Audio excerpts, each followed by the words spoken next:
Starving Apache girl begged. Lonely cowboy took her home, and she drew his family's brand. Welcome, friends, to another captivating tale from the American frontier. Before we ride into today's story of courage, compassion, and unexpected bonds in the rugged Old West, I'd like to ask you to take a moment to subscribe to our channel. Your support keeps these authentic stories of America's past alive. And please, drop a comment telling us where in the world you're listening from. Whether you're in bustling New York, sunny California, or somewhere across the globe, we'd love to know who's gathered around our campfire today. Now, settle in as we journey back to the untamed territories where an unlikely encounter between a lonely cowboy and a starving Apache girl would change both their lives forever.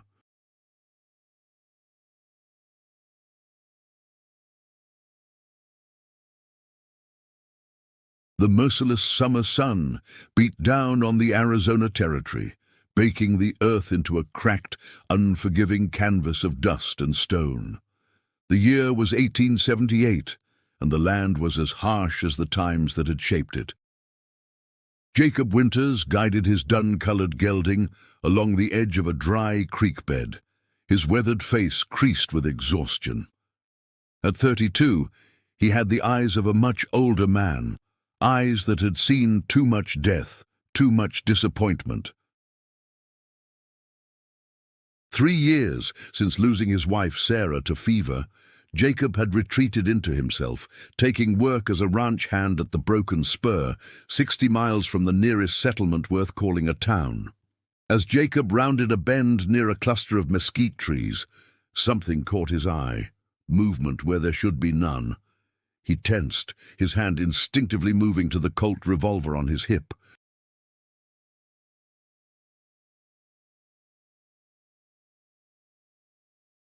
Relations with the Apache had been strained ever since the army had forced many onto reservations. What he saw wasn't a war party, but a small figure huddled against a boulder. Jacob approached cautiously, keeping his distance. "Hello," he called. The figure flinched. As Jacob drew closer, he realized it was a girl, Apache by her features, no more than 14 or 15 years old. Her face was gaunt, her dark eyes wide with fear and exhaustion. The simple dress she wore was tattered and dirty. Most striking was her evident hunger. Her thin arms and sunken cheeks told a story of prolonged starvation. Jacob dismounted slowly. "You speak English?" he asked, kneeling to appear less threatening. The girl watched him warily, but gave a slight nod. "You alone out here?" Jacob glanced around, half expecting others to appear. "Yes," she whispered, her voice cracked from thirst. 3 days." Jacob frowned.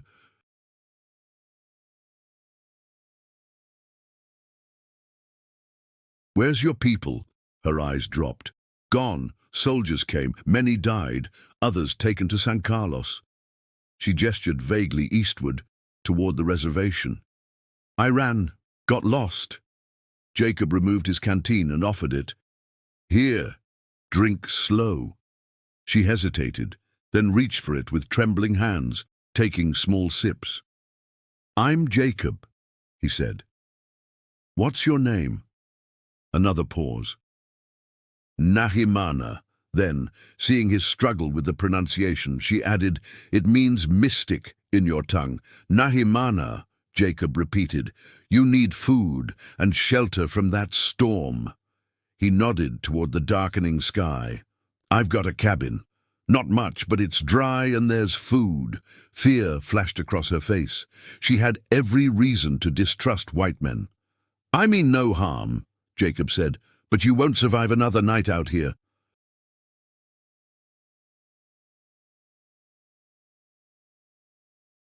That's the truth of it. Thunder rolled in the distance as the first fat raindrops began to fall. Nahimana looked up at the sky, then back at Jacob. Survival instinct warred with caution in her eyes. Finally, hunger and exhaustion won out. She gave a slight nod. Jacob's cabin sat nestled against a hillside, a humble, one-room structure built of rough-hewn logs. A small corral adjoined it, currently empty save for Jacob's packhorse, Bess, who nickered a greeting as they approached. By the time they reached the cabin, both Jacob and Nahimana were soaked to the skin, the girl shivering violently. He helped her down and quickly stabled Rusty before ushering her inside. The cabin's interior was sparse but tidy. A stone fireplace dominated one wall, with a small table and 2 chairs nearby.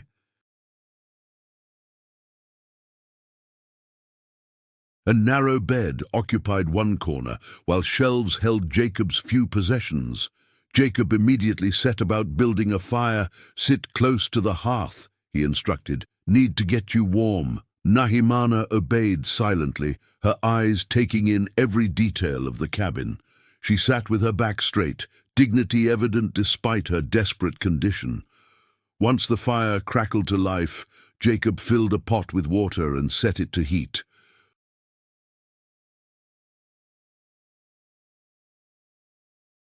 From a cupboard, he retrieved jerky and beans and cornmeal.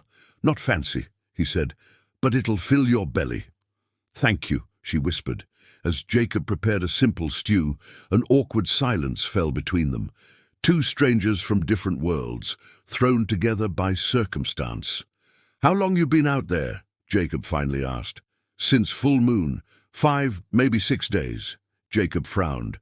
"Nearly a week alone in the wilderness, for a girl her age."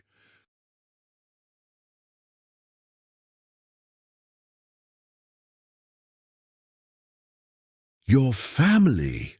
Pain flashed across her features. "Father died fighting soldiers 2 winters ago. Mother and brother taken to reservation." Her voice remained steady, but her hands clenched in her lap. "I was gathering plants when soldiers came. When I returned, everyone gone." "I'm sorry," Jacob said simply. Nahimana lifted her chin slightly. "It is the way of things now." The stew began to bubble. Jacob ladled a generous portion into a bowl and handed it to her with a spoon. "Eat slow," he cautioned. "Your stomach won't be used to much food." She nodded and began eating with careful restraint. Jacob served himself and sat at the table, giving her space. "You live alone?" she asked between bites. "Yes." Jacob's tone discouraged further questions. "I work at the Broken Spur Ranch. Owner's name is Blackwood."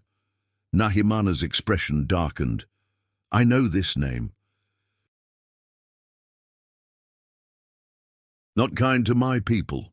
Jacob couldn't argue with that. Thomas Blackwood was known for his harsh views regarding the Apache. "I just mend his fences and tend his cattle," he said. "Keep to myself mostly." After the meal, Jacob rummaged through his trunk and found a clean shirt. "You should get out of those wet clothes. This'll be big, but it's dry." He handed it to her and turned his back. He heard the rustle of fabric as she changed.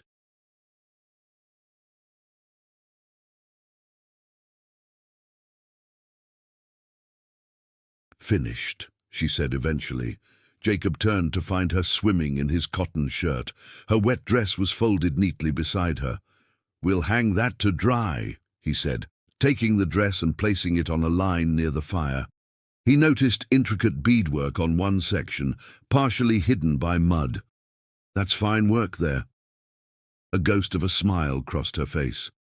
"My mother taught me." Jacob nodded, then gestured to the bed. "You take that."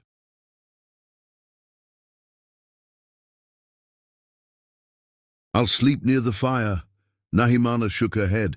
"I cannot take your bed." "You're not taking it. I'm offering it," Jacob replied firmly.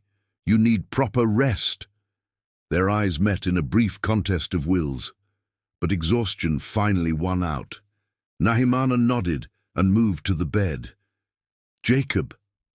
Nahimana's voice came softly through the dimness. "Yes." "Why did you help me?" "Most white men would not." Jacob stared into the dying embers of the fire. Why indeed?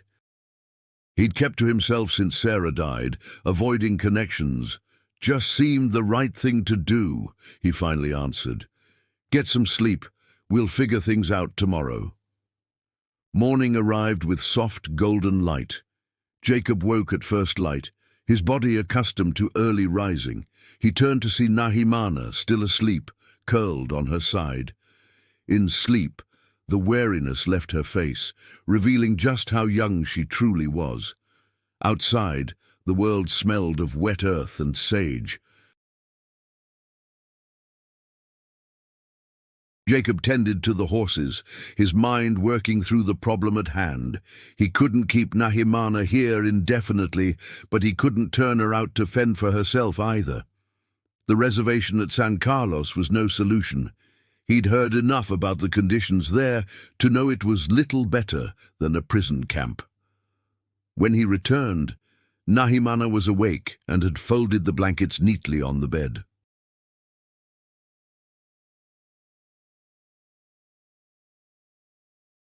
She had put her now dry dress back on, though she'd kept his shirt underneath for warmth. "Morning," Jacob said, setting down firewood. "Hungry?" She nodded, moving to help him rebuild the fire without being asked.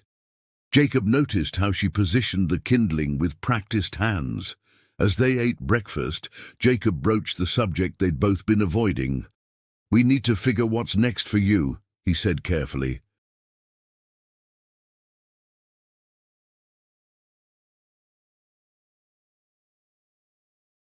"I've got to return to work tomorrow." Nahimana set down her spoon. "I will go. You have been kind." "And go where?" Jacob challenged gently. Her eyes flashed. "I will not go to the reservation. Better to die free." "There's another option," he said slowly. "Blackwood's ranch is short-handed, always looking for help with cooking, cleaning, mending, works hard, but it's food and shelter." Nahimana looked skeptical.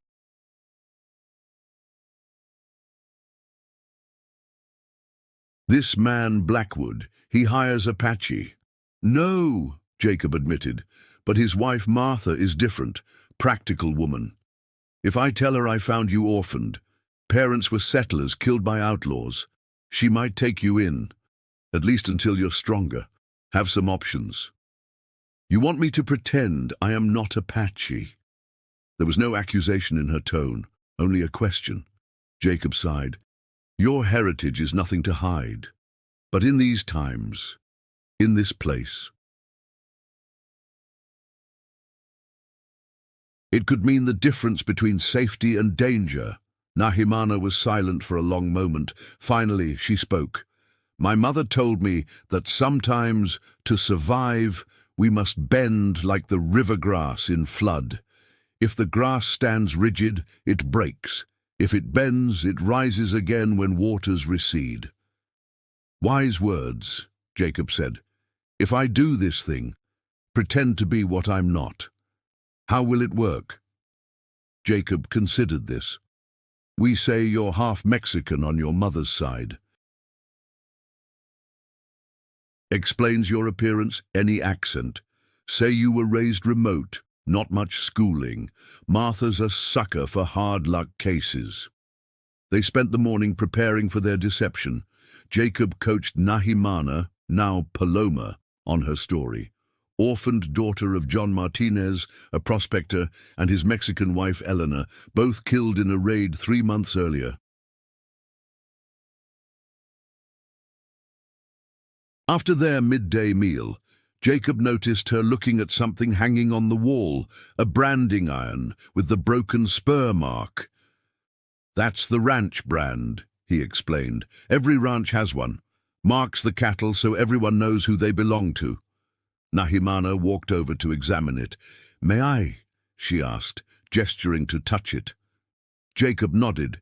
She ran her fingers over the metal design, a horizontal line with a break in the middle, above a spur.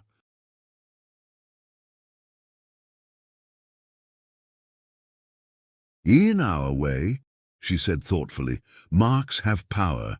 They tell stories, show belonging. She turned to Jacob.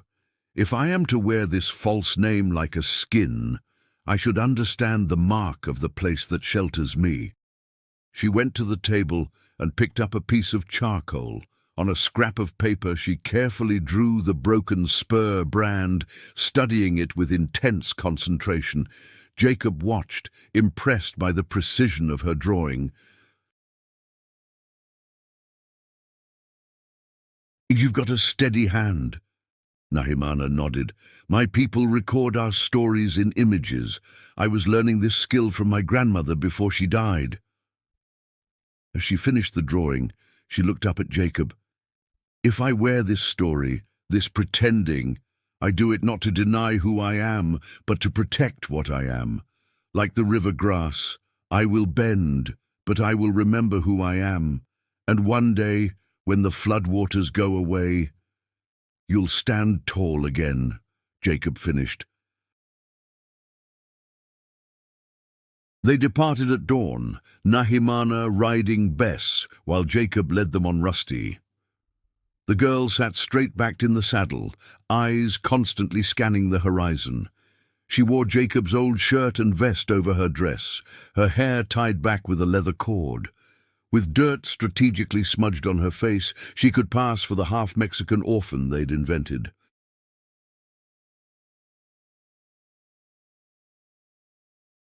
The main compound of the Broken Spur came into view shortly before midday, a cluster of buildings dominated by a two-story ranch house. Nearby stood a bunkhouse, barn, stables, and various outbuildings. Martha Blackwood was hanging laundry behind the main house when they rode up. A tall, angular woman in her 50s, with greying hair, she looked up in surprise. "Jacob Winters," she called. "I thought you were checking the East Range fences." "Finished yesterday, ma'am," Jacob replied, dismounting. He helped Nahimana down, ran into some unexpected trouble. Martha's sharp eyes took in the girl's appearance. "I see that. And who might this be?"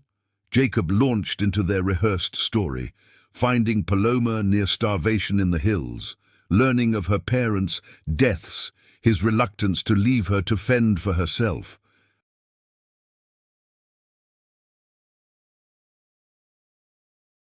Martha listened with arms crossed, occasionally glancing at Nahimana, who kept her eyes appropriately downcast. "Girl," Martha finally said, "look at me." Nahimana raised her eyes, meeting Martha's gaze steadily. "That true? What he says about your folks?" Nahimana nodded. "Yes, ma'am. Raiders came at night. Papa tried to fight. Her voice caught convincingly. "They shot him. Mama, too." Martha's expression softened slightly.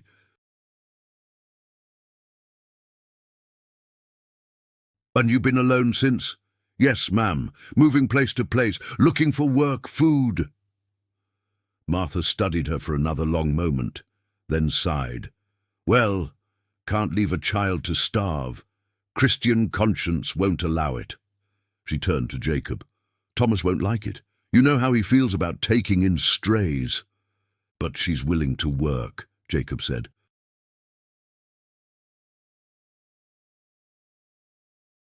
"Ah, and with Esperanza laid up with her bad back, thought maybe you could use an extra pair of hands." Martha snorted. "Could use 3 extra pairs and still be behind." She turned back to Nahimana. "You know how to cook, clean, mend?" "Yes, ma'am," Nahimana replied. "My mother taught me." "We'll see about that." Martha beckoned. "Come on then, let's get you cleaned up and fed proper." Jacob felt a flood of relief. The first hurdle cleared. "Thank you, Mrs. Blackwood." Martha waved dismissively. "Don't thank me yet. Still got to convince Thomas." The next 2 days passed in a state of nervous anticipation for Jacob. His duties kept him away from the main house. He caught only glimpses of Nahimana working in the kitchen garden or carrying laundry. On the evening of the second day, Jacob noticed unusual activity around the main house.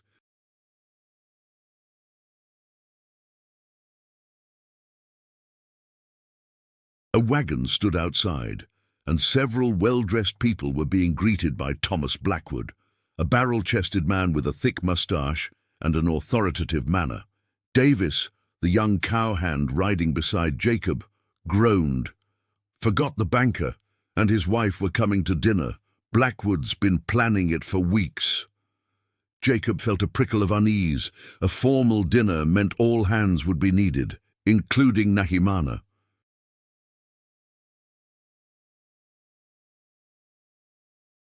After stabling his horse, Jacob lingered near the main house. Through a window, he caught sight of Nahimana in a simple dress, helping Martha prepare the dining room. He had just finished washing up when a commotion erupted from the direction of the main house. Raised voices, the sound of breaking glass. Jacob hurried toward the noise, arriving at the back door just as Nahimana burst through it, Martha Blackwood close behind. It was an accident, girl.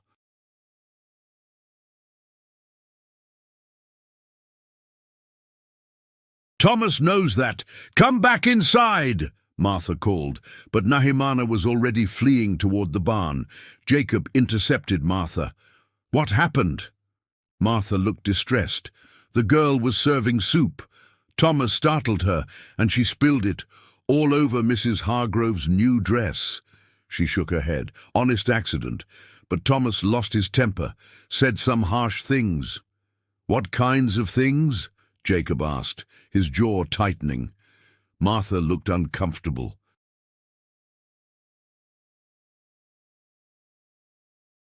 Called her clumsy, worthless, said she was probably half savage given her mother's background. Jacob was already moving toward the barn. I'll find her. Inside, lanterns cast long shadows. Nahimana, he called softly, using her real name where no one could hear. A slight movement caught his eye, a shadow shifting in the hayloft.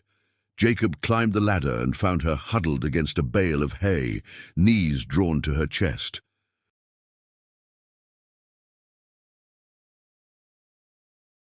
"Are you all right?" he asked, keeping his distance. She looked up, eyes bright with unshed tears but burning with anger.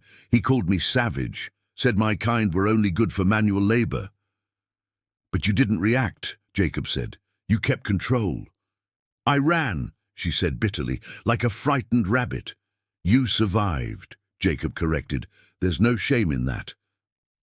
They sat in silence for a moment, the sounds of the animals below providing a gentle backdrop.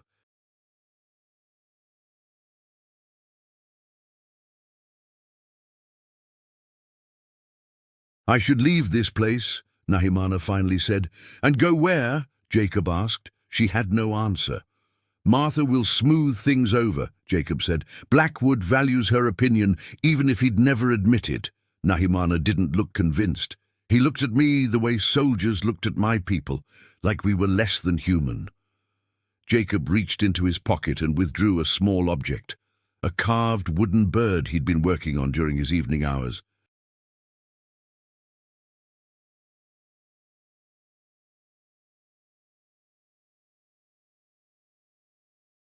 Here, he said, offering it to her. Something to remind you of your strength. Nahimana accepted the carving, running her fingers over the simple but recognizable form of a dove. Paloma. My father carved, she said softly. He made toys for the children. A commotion outside interrupted them, Blackwood's voice, demanding to know where the girl had gone. I should return, Nahimana said, slipping the carving into her pocket. Our running solves nothing. Jacob nodded, impressed by her courage. I'll be nearby if you need me. 2 months passed. The harsh summer gradually yielded to the milder days of early autumn. On the broken spur, life settled into a rhythm of hard work and small mercies. Against all odds, Nahimana, still known to everyone but Jacob as Paloma Martinez, had secured her place in that rhythm. After the disastrous dinner with the banker, Martha Blackwood had taken the girl under her wing more firmly.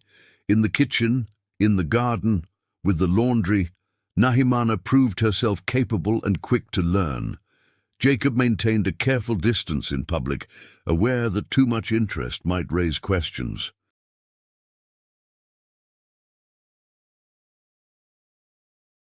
But he found reasons to be near the main house, a broken pump handle that needed fixing, a saddle that required mending, and in those moments they would exchange brief words. On a crisp September morning, Jacob was repairing a section of the corral fence when Martha Blackwood approached, her expression thoughtful. "Morning, Mrs. Blackwood," Jacob greeted her. "Jacob," she acknowledged. "Got a moment?" Martha glanced around to ensure they weren't overheard.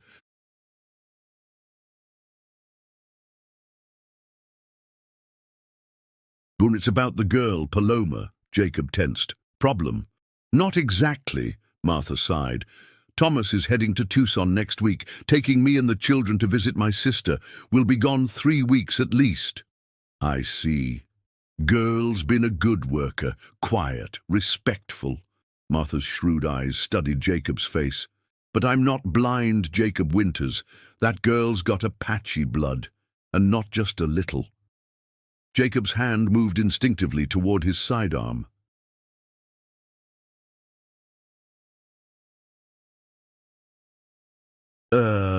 Put your hand down. If I'd wanted to make trouble, I'd have said something weeks ago." "How long have you known?" Jacob asked cautiously. "Suspected from the first day," Martha replied. "Confirmed it when I saw her mending.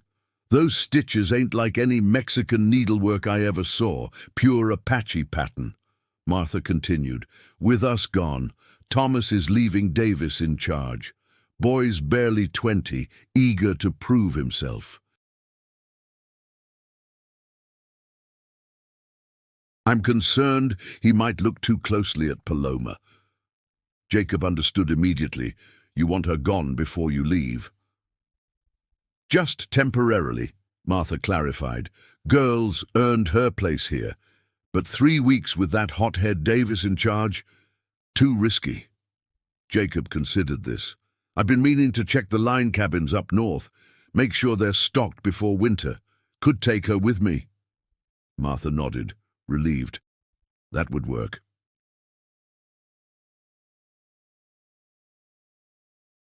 "Thomas won't object. Those cabins need checking." She glanced toward the main house. Girl's been saving her wages.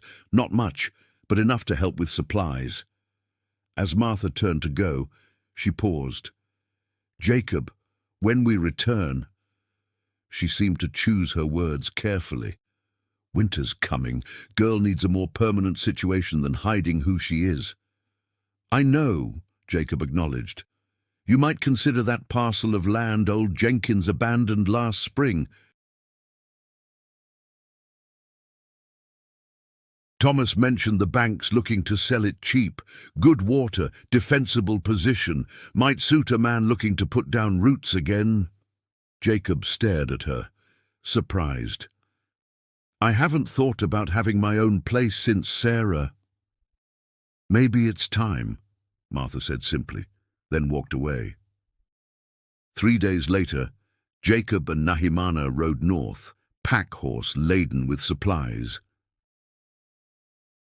Away from the ranch, she sat straighter in the saddle, her movements more natural, less constrained by the role she'd been playing.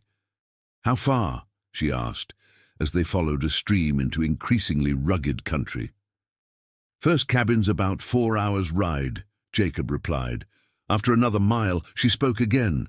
"Mrs. Blackwood knows what I am." Jacob nodded. "Said your stitching gave you away." A fleeting smile crossed Nahimana's face.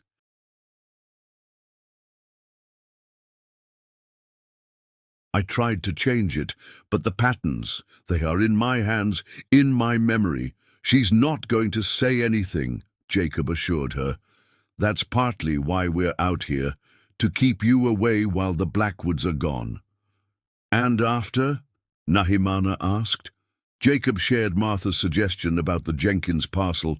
It's good land, small cabin already built. Your own place, Nahimana said thoughtfully. So no more taking orders from Blackwood. Our own place, Jacob corrected quietly. If you wanted. Nahimana looked at him sharply. What do you mean? I've been thinking. You need somewhere safe, somewhere you can be yourself. Jacob shifted uncomfortably. I've been alone too long. After Sarah died, thought that's what I wanted. Now I'm not so sure. You are proposing what, exactly? A partnership, Jacob said. Not marriage, not now. That wouldn't be right. You're too young, and we barely know each other, but we could work the land together, build something, see what happens. In my culture, such arrangements are not uncommon. Practical partnerships that may grow into more. She glanced at him. But what of my mother, my brother? I still hope to find them. The Jenkins place is closer to San Carlos than the Broken Spur, Jacob said.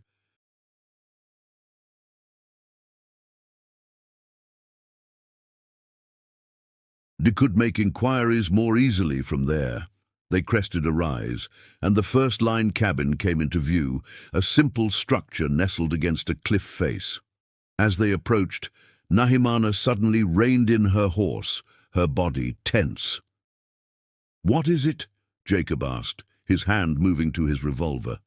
Smoke, she said, pointing to the faintest wisp rising from the cabin's chimney. Someone is there. Jacob frowned. Stay behind me, he instructed, drawing his weapon and advancing cautiously. Taking a deep breath, he kicked the door open, gun raised. Inside, a startled cry greeted him.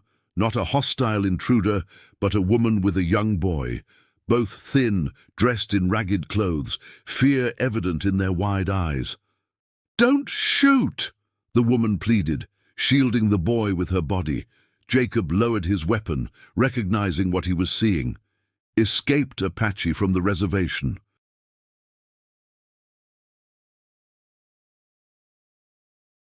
The woman's resemblance to Nahimana was subtle but unmistakable. Nahimana, he called, his voice unsteady. Come here. He heard her footsteps approach, then a gasp from behind him, a single word, spoken in a voice choked with emotion. Mother. The woman's eyes widened in disbelief. Nahimana, my daughter? The boy, Nahimana's brother, looked up in confusion. Then recognition dawned. And sister. What followed was a flurry of embraces, tears, and rapid Apache speech that Jacob couldn't follow. He stepped outside to give them privacy, his mind reeling from the impossibility of this reunion. Later, Jacob learned their story. Kiona, Nahimana's mother, and Takoda, her younger brother, had endured months at San Carlos before escaping during a rainstorm.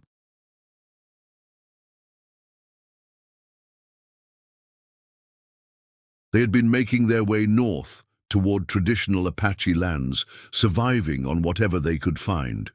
We thought you dead, Kiona told her daughter, holding her hands tightly. I searched for you, Nahimana replied.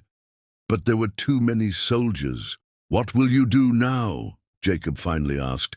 Kiona looked at him steadily. Continue north. Find what remains of our band.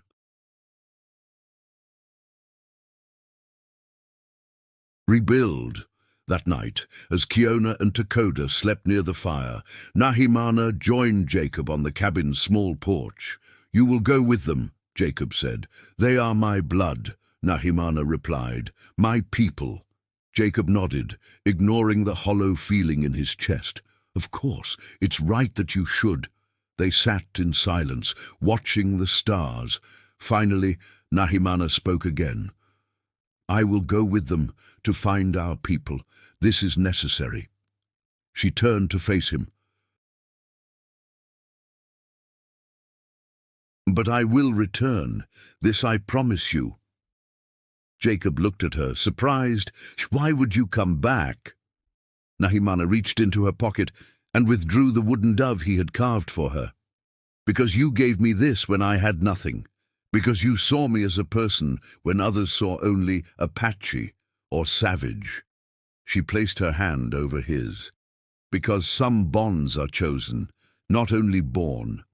The next morning, preparations were made for departure. Jacob provided Kiona and Takoda with supplies, a spare horse, and directions to avoid army patrols. Before leaving, Kiona approached Jacob, her expression solemn. She reached into a small pouch and withdrew something wrapped in soft leather. A beautifully crafted silver pendant bearing a design similar to the broken spur brand, but incorporated into a traditional Apache pattern. "This belonged to Nahimana's father," she said, "a marker of our family line. She will know what it means when the time comes." She pressed it into Jacob's hand. "Keep it for her return." Jacob watched as the three Apache rode north, Nahimana looking back once with a small nod of affirmation. He remained at the line cabin for several days, completing his tasks methodically while processing all that had happened.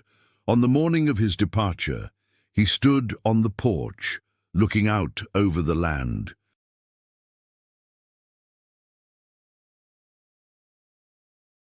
In his hand, he held Kiona's pendant, turning it to catch the light of the rising sun. The silver gleamed, the combined design of two cultures merging into something new, something with promise. Would Nahimana return as she had promised? Jacob couldn't know.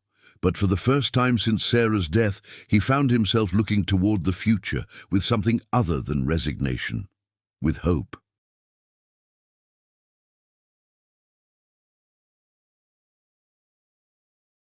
Six months later, as spring brought new life to the desert, a lone figure appeared on the horizon. Jacob, working the fences of what was now his own small ranch, shaded his eyes against the sun to better see the approaching rider. Recognition dawned slowly, then all at once. It was her, Nahimana, keeping her promise, but she was not alone. Behind her rode several others, her mother, her brother, and three more Apache, all carrying their meager possessions.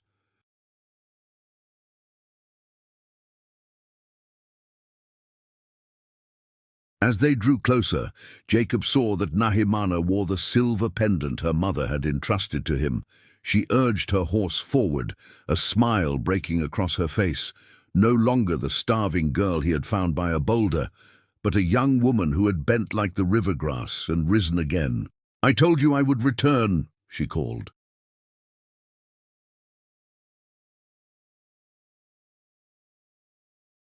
And as Jacob moved to welcome her, to welcome all of them, to the land that would now be their shared home, he knew that their story was just beginning. Sometimes, the most powerful marks are not those branded on cattle, but those etched into the heart by courage, kindness, and the promise of a future built together.